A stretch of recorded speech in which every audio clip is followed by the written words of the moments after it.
تو ایسی صورت حال میں ہمیں ایک بار پھر کانتی لال کو پکڑنا پڑے گا اور کوئی نیا منصوبہ تیار کرنا پڑے گا تاکہ اس سے اصلی کوڈ نمبر حاصل کیا جا سکے، کیونکہ یہاں سے چلے جانے کے بعد کانتی لال کا ملنا مشکل ہو جائے گا۔ سکندر کہنے لگا، مشکل کیوں ہوگا سر، ہم اسے کیسر بھائی کے فلیٹ پر پکڑ سکتے ہیں، وہاں تو وہ آنا جانا نہیں چھوڑے گا۔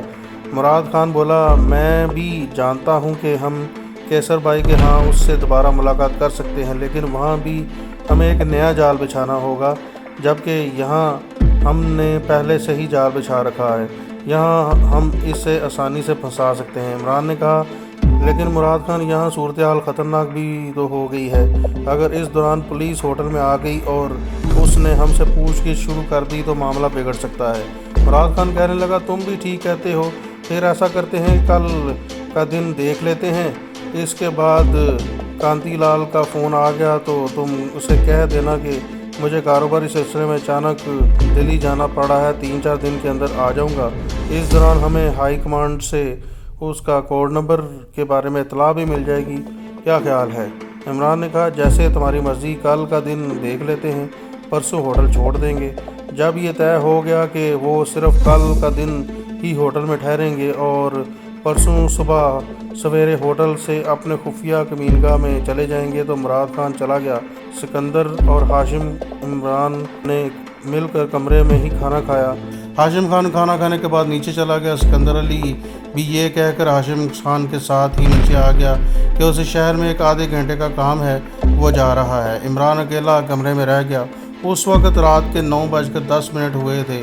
عمران نے سلک کا ریشمی کرتا پاجامہ اتار کر کھدر کا کلچا پاجامہ پہن لیا۔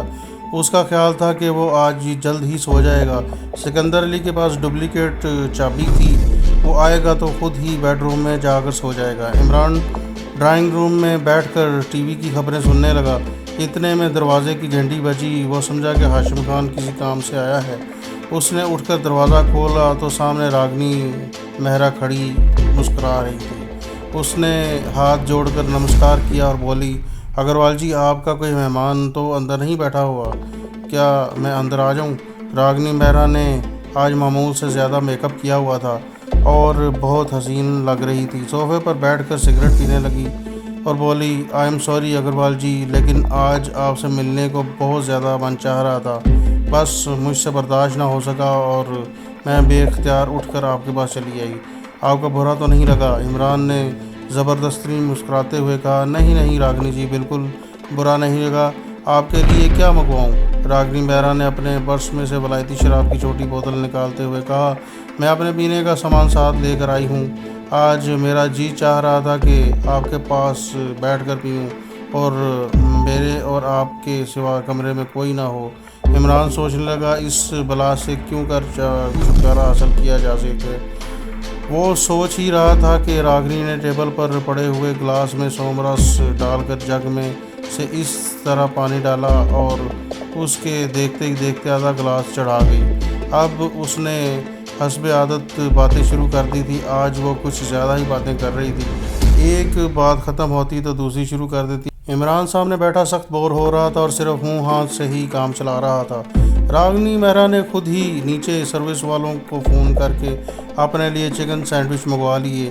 سینڈوچ آ گئے تو وہ مزے لے لے کر کھانے لگی۔ عمران نے محسوس کیا کہ آج اس کے تیور کچھ بدلے ہوئے ہیں۔ اسے وہاں آئے ہوئے آدھا گھنٹہ گزرا تھا، مگر اس دوران اس نے شراب کا صرف آدھا گلاس ہی پیا تھا۔ عمران کو آخر ایک ترکیب سوجھی۔ اس نے راگنی سے کہا، راگنی جی، مجھے یاد آ گیا کہ مجھے آج 10:30 بجے ایک ضروری کام پر جانا ہے، مجھے یقین ہے کہ آپ مجھے معاف کر دیں گی۔ راگنی مہرا نے گھڑی کی طرف دیکھ کر کہا، مگر اگروال جی، ابھی تو 10:30 نہیں بجے، 15 منٹ رہتے ہیں، میں 15 منٹ بعد نکل جاؤں گی، اس کے بعد آپ جانا چاہیں جا سکتے ہیں۔ عمران نے سوچا کہ چلو 10 منٹ کے بعد اس مصیبت جان کا چھٹکارا مل جائے گا۔ ایک تو عمران کو راگنی مہرا سے ویسے ہی کوئی دلچسپی نہیں تھی، دوسرا ان لوگوں کو اس پر شک پڑ چکا تھا کہ اس کا تعلق CID یا بھارت کے کسی خفیہ انٹیلیجنس ادارے کے ساتھ ہے۔ وہ 10 منٹ گزرنے کا بے چینی سے انتظار کر رہا تھا۔ ٹھیک اسی وقت ہوٹل کے پورچ میں پولیس کی 2 گاڑیاں داخل ہوئیں تھیں۔ ان میں 2